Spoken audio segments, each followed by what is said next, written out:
ఈ రాష్ట్రంలో ఎవరికైనా స్వేచ్ఛ ఉందా అని మిమ్మల్ని అడుగుతున్నా. ఈ రోజు కూడా పవన్ కళ్యాణ్ ని ఇష్టానుసారంగా తిట్టాడు, నా మీద నోరు బారేసుకున్నాడు. నాకొక్క నిమిషం పని, నీ మీద బూతులు తిట్టాలంటే ఒక్క సెకండ్.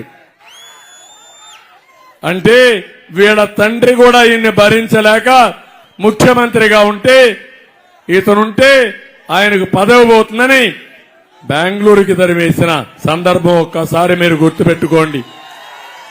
తండ్రికి భారమైన కొడుకు, తల్లికి భారమైన కొడుకు భూమికి సమాజానికి భారం అవునా కాదా తమ్ముళ్ళు? 5 ఏళ్ళు అదే జరిగింది. 5 ఏళ్ళు అదే జరిగింది. ఈ రాష్ట్రం సర్వనాశనమైంది, విధ్వంసం.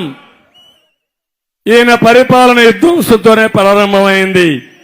ఆ విధ్వంసం చూస్తే మొట్టమొదటిసారిగా ప్రజావేదిక కూల్చివేసి అక్కడి నుంచి అమరావతి అన్ని కూడా చేసే పరిస్థితికి వచ్చాడు. మీరు ఈరోజు చూడండి, కియా మోటార్ తీసుకొస్తే అభివృద్ధి, అమరావతిని నాశనం చేస్తే విధ్వంసం. అవునా కాదా?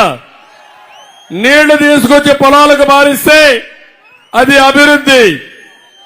పోలవరం ప్రాజెక్ట్ ని గోదావరిలో కలిపేస్తే అది విధ్వంసం. అవునా కాదా తమ్ముళ్ళు? ఆలోచించండి. ఇలాంటివన్నీ చూసినప్పుడు ఈ రాష్ట్రంలో పెట్టుబడులు రాకుండా పారగొట్టిన దుర్మార్గుడి జగన్మోహన్ రెడ్డి. పెట్టుబడి తేవాలంటే చాలా కష్టపడాలి, తరిమేయాలంటే ఎంతో పడుతుంది. ఒక్కసారి చాలు, ఒక 100 కోట్లు డబ్బులు లేకపోతే నిన్ను బెదిరిస్తానంటే పారిపోతారు. అలాంటి దుర్మార్గమైన పాలన జరిగి ఎంపీల్ని లాకప్ లో పెట్టి ఇష్టానుసారంగా కొట్టి ఆ రఘురామకృష్ణరాజునైతే కడాన వీడియోలు చూసి ఆనందపడిన దుర్మార్గుడు ఈ జగన్మోహన్ రెడ్డి అని చెప్పి నేను మీకు తెలియజేస్తున్నా.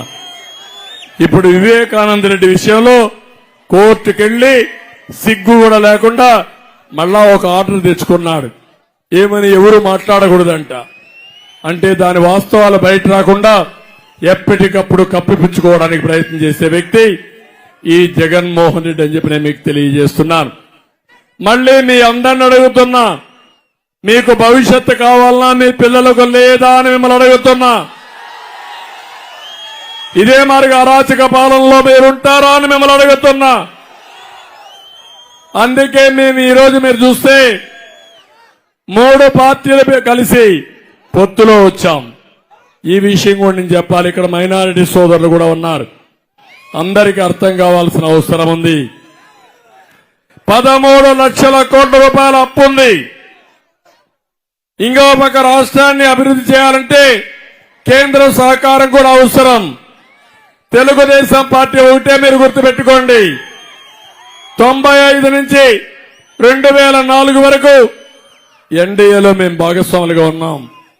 ఎప్పుడైనా మైనారిటీకి అన్యాయం జరిగిందా ఆలోచించమని మీ అందరినీ కోరుతున్నా. ఆ రోజుల్లోనే 13 జిల్లాల్లో ఉర్దూను 2వ భాష చేసిన party Telugu Desam party, Haj house కట్టిన party Telugu Desam party, finance corporation పెట్టిన పార్టీ తెలుగుదేశం పార్టీ. ఇదే కాకుండా మసీదులకు ఆర్థిక సహాయం చేసిన పార్టీ తెలుగుదేశం పార్టీ. దుల్హాన్ ఇచ్చాం, రంజాన్ తోఫా ఇచ్చాం.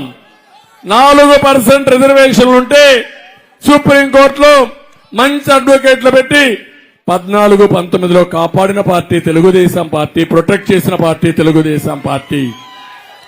నేను అడుగుతున్నా జగన్మోహన్ రెడ్డిని, మా మీద దుష్ప్రచారం చేస్తున్నాడు. నువ్వేం చేశావు?